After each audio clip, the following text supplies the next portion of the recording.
Olá, bem-vindos a mais um Café Filosófico. Hoje a gente vai conversar sobre reencarnação com Jomar Moraes. Bem-vindo, Jomar Moraes. Obrigado, Sol. É um prazer estar participando do Café Filosófico. Estou aqui pela segunda vez e é uma satisfação conhecê-lo. Muito obrigado também pelo convite, muito obrigado, Elisa. Então, reencarnação, como é que a gente pode trabalhar esse tema? Primeiro vamos começar com o conceito, né? O que é reencarnação?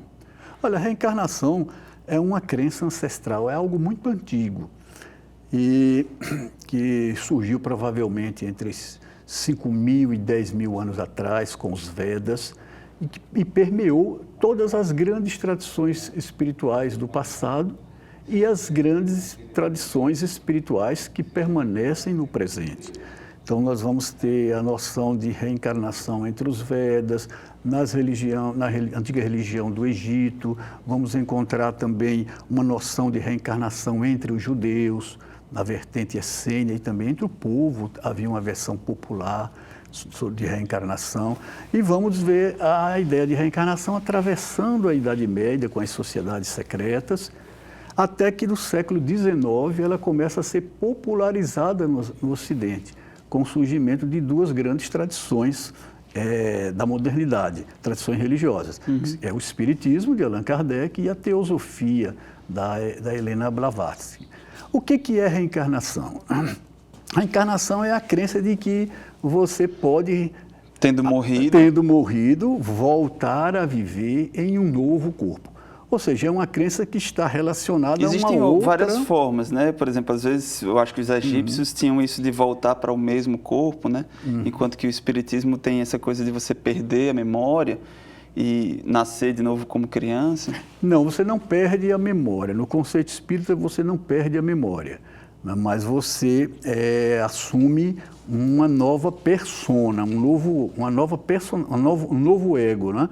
Ou seja, traduzindo isso numa linguagem mais de século XXI, você ganharia uma nova interface de comunicação no mundo físico, uma nova mídia, ou seja, um novo cérebro para a gravação de novas experiências. Mas você não perderia a memória, isso no conceito espírita. No conceito da teosofia, sim, você poderia perder a memória de dados, porque o que se transmite no conceito da teosofia são as propensões, são os traços de caráter, porque a filosofia trabalha com a hipótese de que alguns dos corpos da mônada espiritual morrem junto com o corpo físico. O espiritismo já não trabalha com essa ideia. Aquilo que é chamado de perispírito, que o espiritismo reúne todos os corpos espirituais que as tradições antigas admitiam, ele conduz, digamos assim, os arquivos da existência, então não se perderia, né? Mas o que eu gostaria de dizer é assim, essa crença da reencarnação ela está relacionada a uma outra crença, que é a crença na sobrevivência. E quando começou essa crença na sobrevivência? Pelos estudos antropológicos, talvez isso tenha se iniciado entre 30 milhões e 150 milhões de anos atrás, quando nem a nossa espécie existia. Começa quando o indivíduo começa a perceber a morte, né? O indivíduo percebe que existe um evento de morte. Sim. Quer dizer, o registro, a observação de fósseis de hominídeos chamados homens de Neandertal, lá do Vale do Neander, né? Nesse período que eu citei, demonstra o seguinte, que a partir daquele momento eles começaram a sepultar os seus mortos com os objetos que eles usaram durante a vida. Então, isso significaria que eles achavam que aqueles objetos poderiam ser úteis em uma outra dimensão de vida. Então, aí estabelece, até o momento, o primórdio, o princípio da crença na sobrevivência. A partir daí, depois se começa a elaborar sobre quem vai, pode voltar. Aí nós vamos encontrar 10.000 anos atrás, ou entre 5.000 e 10.000 anos atrás, a reflexão sobre a volta do homem, sim, a viver em uma nova forma física, aquela essência nesse espiritual. Mundo que a gente compartilha. Nesse mesmo mundo em que nós... Que você estava falando, o registro mais antigo é nos Vedas, né? Nos Vedas, não? Nós vamos ver lá a história de Os Vedas, você tem os registros da filosofia védica, das reflexões dos antigos Vedas, principalmente no Bhagavad Gita, que é uma parte do Mahabharata, que por sua vez é a história do povo hindu. Né? Assim como o Velho Testamento é a história do povo hebreu. Né? Então nós vamos encontrar, pelo menos em vários trechos, mas há um trecho assim, que sempre se repete quando se quer ilustrar, quando Krishna instrui Arjuna, né, na batalha entre os Pandavas e os Kauravas. Então, o Arjuna está temeroso de participar daquela batalha porque há amigos, há parentes envolvidos. Então, o Krishna diz, olha, quem nasce vai, não tem problema, porque todo aquele que é nascido morre, mas todo aquele que morre também nasce. Ou seja, aquele que morre volta a nascer numa outra a manifestar-se, né, em uma outra forma física. Então, aí seria o primórdio da crença. Agora, ela vai passar por diferentes culturas e por diferentes religiões, vai permear a religião dos antigos persas, que por sua vez influenciaram os hebreus, a religião dos antigos egípcios, que por sua vez influenciaram também o judaísmo. Os hebreus foram escravos no Egito durante mais de 2 séculos, se eu não estou enganado. E aí, no judaísmo, nós vamos encontrar esta crença com o nome de ressurreição. É isso que a gente pode deduzir quando a gente lê o Evangelho. No Evangelho, quando Jesus se aproxima da cidade de Cesareia de Filipe, que fica no litoral de Israel hoje, né, perto de Tel Aviv, ele manda 4 dos seus amigos fazerem uma pesquisa de opinião. Eles vão lá e perguntam o que o povo acha quem eu sou. E eles voltaram dizendo, alguns acham que, mestre, que tu és Jeremias, que tu és Elias, ou algum dos grandes profetas que ressuscitou dos mortos. Todos esses citados já haviam morrido. Então a gente vê aí que no imaginário popular hebreu, ressurreição se confundia também com voltar a viver num outro corpo, já que Jesus tinha uma forma física diferente, tinha até um perfil psicológico diferente. E aí acontece um outro episódio em que Jesus também vai falar sobre reencarnação, quando ele sobe ao Monte Tabor com seus amigos mais próximos, com os apóstolos. Lá tem um fenômeno, né? Ele fica luminoso, é a chamada transfiguração, aparecem Elias e Moisés, 2 manifestações espirituais, digamos assim, ao lado de Jesus. Quando acaba aquele fenômeno, os seus amigos lhe perguntam, mestre, será verdade a tradição dos escribas, os intérpretes da lei, os redatores, né, de que antes que venha o Messias, Elias voltará? Aí Jesus disse, não, é verdade essa tradição dos escribas. A questão é que Elias já veio e eles nem perceberam. E aí diz a letra do Evangelho. E os amigos perceberam, os apóstolos entenderam que eles lhes falaram de João Batista, que já tinha morrido há pouco tempo, talvez 1 ano antes daquele episódio, e, portanto, seria a reencarnação de Elias. São 2 momentos em que Jesus fala de forma bem clara sobre isso. Mas há um terceiro momento em que ele fala de uma forma velada, que é no contato com Nicodemos. Nicodemos é mestre, é doutor da lei, né? Então, pergunta o que é necessário para entrar no reino dos céus. E Jesus responde, é necessário nascer de novo. É uma abordagem simbólica que até hoje dá margem a várias interpretações. Nascer de novo, né? É uma coisa que a gente faz em vida várias vezes. Você pode, por exemplo, há tradições cristãs que dizem, isso é uma referência ao batismo, né, etc. Porém, a gente tem que admitir também, é uma outra interpretação, de que naquele tempo predominava ali no Oriente Médio as ideias do Tales de Mileto, de que a água era a base de todas as formas vivas, né?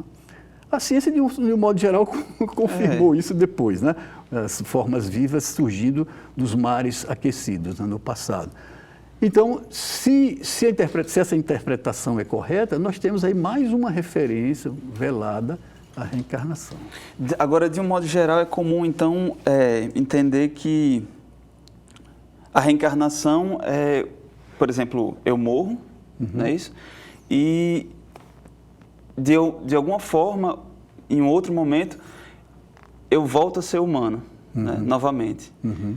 Sem necessariamente guardar recordações do que eu tenha vivido anteriormente, guardando talvez alguns traços de personalidade, não é isso? Olha, a reencarnação, eu posso colocar dessa forma, é comum entender pode, isso? essa é a forma mais comum, digamos assim, uma forma mais próxima da forma popular de se entender. Os gregos eles tinham alguns mitos que, por exemplo, Orfeu foi buscar Eurídice, né? Então era uma forma de você ter de volta a mesma pessoa, exatamente como ela era. Outras culturas falam, tipo, você perde o corpo, mas a sua consciência circula indeterminadamente, né? Exato.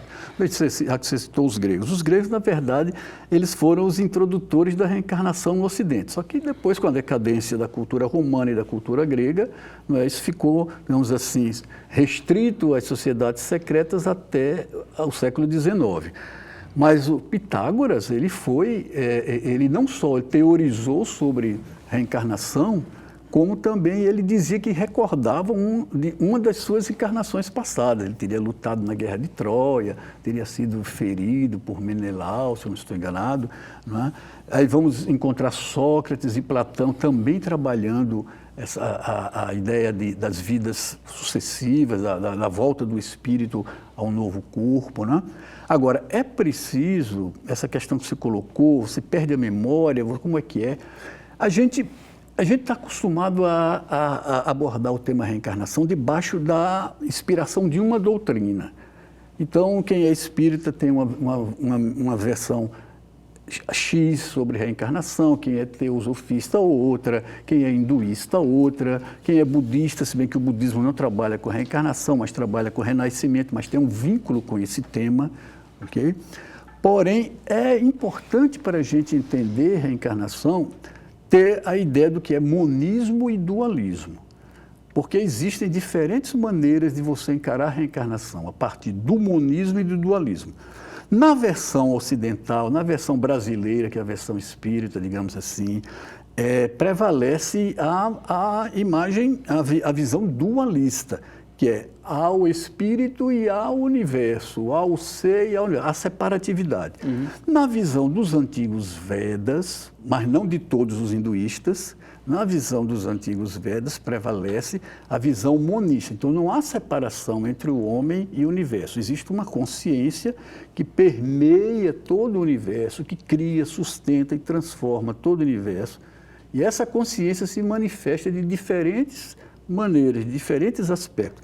Então, quando você olha a reencarnação a partir desse ângulo, aí já você trabalha a questão da memória de uma outra maneira, entendeu? Então, na visão dualista prevalecente no Ocidente, nós vamos ter um ser, uma mônada, que guarda a memória, reencarna no novo corpo. Essa memória não se manifesta totalmente em função da restrição da interface física. Um cérebro, que até a própria ciência admite que a gente não utiliza todo o potencial do cérebro ainda, né? Mas tem muitas coisas ainda que a gente não utiliza, né? Então, o cérebro seria incapaz de, digamos assim, manifestar tudo aquilo que está na mente, né, que acompanha essa mônada celeste. Porém, saindo dessa experiência, se poderia ter acesso às zonas mais profundas desses arquivos situados em zonas mais profundas do ser. Não haveria uma perda de memória. Na situação, na visão do monista, isso não tem muita relevância não, porque é sempre a consciência que está se manifestando. Porém, todas as experiências da mônada, do ser, do indivíduo, eles ficam arquivados, digamos assim, neste substrato de consciência que permeia o universo inteiro. Então, o que acontece quando um monista recorda a sua vida passada? Aí entra a teoria budista, né, que não é reencarnação como o ocidental vê. O que acontece é que você acessa na consciência, em zonas profundas da consciência universal, aquele registro.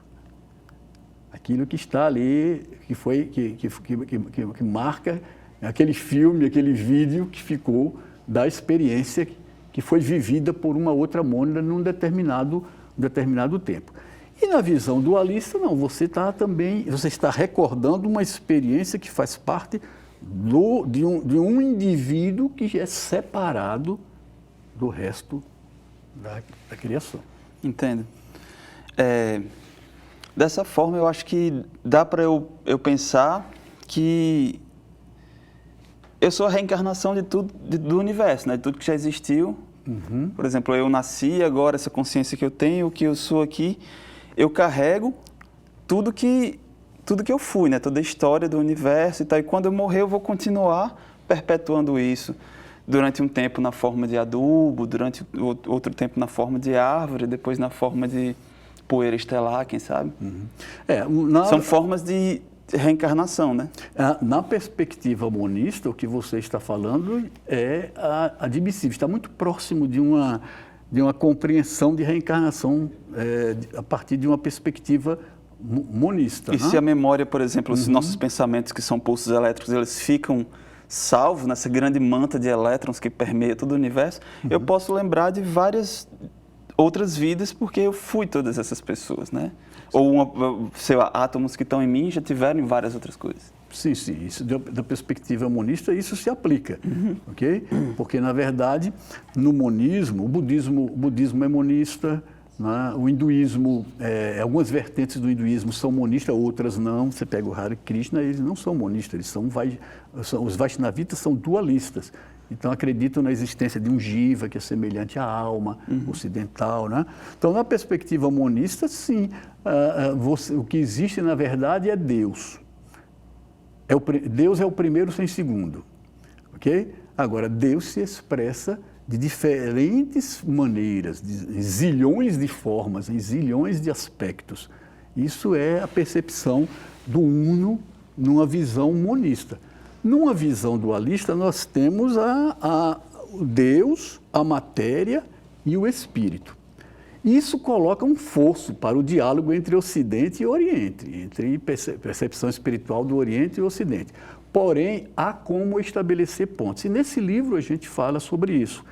Mesmo no espiritismo, dentro do kardecismo, do espiritismo, existe essa ponte. Essa ponte já foi lançada em 1939 pelo Emmanuel, o guia espiritual do Chico Xavier, num livro chamado Emmanuel. Ele coloca a possibilidade, sim, do dualismo ocidental conversar com o monismo oriental, considerando, pega a imagem do fluido cósmico universal, que é um elemento da teoria espírita, ele compara como o oceano, dentro do qual vivem todos os seres. Ele evoca, inclusive, uma afirmação muito antiga de Paulo. O apóstolo Paulo dizia, em Deus nós existimos e nos movemos. Então, Deus seria essa unidade que abriga, que abarca toda a unidade. Esse é um conceito muito próximo, semelhante, eu diria, à percepção dos sábios orientais, de que Deus é o primeiro sem segundo. Seria olhar para o oceano e dizer, nós olhamos para o oceano, dentro do oceano você tem milhões de espécies, todo, nós não conhecemos, né? a quantidade. Igual você dizer, o que é o todo? O todo todas é tudo. Aquelas então espécies ali são, digamos assim, especificidades, mas todas elas estão dentro de uma coisa chamada oceano, então elas também são o oceano. Até que as pessoas descobrem as nuvens, né? Ok? Então, isso aí é só uma imagem, porque, na verdade, é difícil você lidar com o que não tem forma. A essência da vida não tem forma. Hoje, talvez com a informática, com teoria de redes, a gente pode construir analogias mais refinadas. Sempre o homem construiu analogias com as coisas físicas para entender as coisas que não têm, digamos assim, substância, que é aquilo que é o não forma. As coisas que a gente não consegue captar a forma, né? Que a gente tem sentidos bem limitados, né? Exatamente. Então, a essência da vida não tem forma. Seria código, seria informação pura, seria código. Estaria no campo aí do software. Né? Agora, essa não forma é que gera todas as formas possíveis, né? Então, e essa não forma é que constitui a totalidade do oceano. Então, mesmo a matéria densa, Hoje nós já podemos, fazendo analogias com a física quântica, com a mecânica quântica, eu não sou especialista nisso, sou um jornalista, um atrevido ao abordar esse tema, né? Mas fazendo analogias, nós podemos considerar que também a matéria, né? A substância física, ela não tem uma existência por si mesma. Não tem forma, né? E é uma coisa até antiga, por exemplo, Schopenhauer, né, dos filósofos, ele falava que nada disso aqui existe, né? Só existe a partir do momento que a gente pensa nisso, né? Nisso. Que as coisas são só representações. E isso tem muito a ver com a física quântica, quando ela diz que uma cadeira só é uma cadeira no momento que eu contemplo ela enquanto cadeira. Exatamente. Né? Ou seja, nada tem forma. Isso tem muito a ver com uma das fontes inspiradoras do Schopenhauer, que foi o budismo. Sim. Ele estudou muito o budismo, né? As tradições orientais, então ele pôde desenvolver também conceitos a partir dessa observação. O budismo também diz isso, né?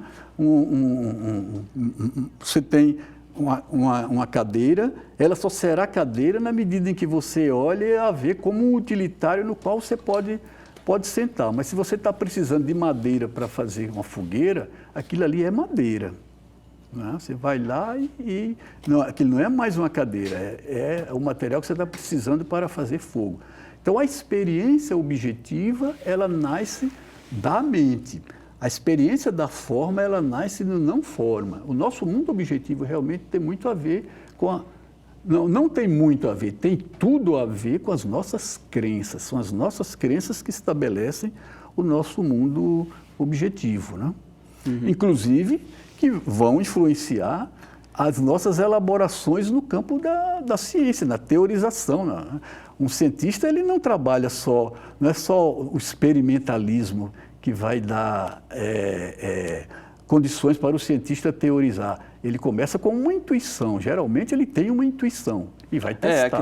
Que é o que motiva, né, as buscas do cientista, é uma intuição, uma crença. Às vezes o indivíduo acredita, por exemplo, na existência de espírito, né, dessa coisa que se separa do corpo, e se empenha numa pesquisa, aplica a metodologia científica a fim de encontrar resultados. Exatamente. E como pode ser o contrário também. O indivíduo não acredita e se empenha numa pesquisa para provar o contrário.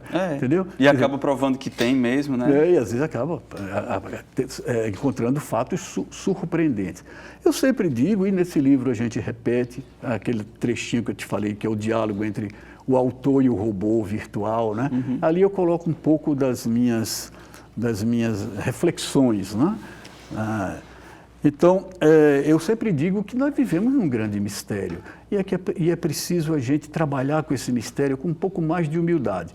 Sejamos acadêmicos ou sejamos místicos, religiosos, tanto o místico como o acadêmico precisa colocar talvez mais o pé no chão, olhar para o universo à noite. Porque é comum dizer que a academia tem uma soberba, né? Mas, por exemplo, o misticismo, às vezes, ele é bem carregado de soberba. Muito, né? demais. Quer dizer, talvez nós não devamos generalizar o misticismo, mas talvez os místicos, né? Místicos, há muita gente soberba. Né? Aliás, as religiões predominantes no Ocidente, elas trabalham a partir de uma postura de soberba, porque são religiões salvacionistas e que exclusivistas, excludentes, né? Então, a minha religião é verdadeira, o meu jeito como eu interpreto o único Deus, né? A única verdade. E isso é muito perigoso, isso coloca o homem contra o homem, isso realmente atrasa a nossa marcha evolutiva e piora a nossa qualidade de vida. Então, a postura de humildade, sejamos crentes ou ateus, materialistas ou espiritualistas, faz muito bem. Aí eu digo no diálogo com o nosso robozinho aqui, quando eu tenho muitas certezas, quando eu estou muito convicto, eu corro para o quintal da minha casa e olho para o céu e vejo ali a vastidão, né? O céu estrelado, né? Então, e quando eu tenho dúvidas também, quando eu sou um homem de fé, quando eu estou fraquejando ali, digamos, eu também olho e vou lá para entender que na vastidão, olhando para essa vastidão, para o infinito, para esse mistério, eu também posso ter meus momentos de fraqueza. Eu acho muito importante Olha colocar para o o pé céu no e chão. vê lá tudo que eu sou, né? Exatamente. Então, foi muito bom conversar com você, nosso tempo acabou. Para quem quer acompanhar o Café Filosófico, você pode seguir a gente no Facebook, né? Café Filosófico FRN, e a gente tem um canal no YouTube que é Café Filosófico TVU. Lá tem todos os programas, e é isso. Até a próxima. Só lhe pediria para citar o nome do livro, se possível. Nosso livro é o Reencarnação, Evidências, Dúvidas e Controvérsias em torno de uma crença universal. Né? O título ele já mostra que ele é um livro aberto, é um livro que apresenta diferentes visões desse tema tão importante. É isso, da editora Sapiens, né? Isso. Ok, muito obrigado. Eu agradeço a você. Até a próxima.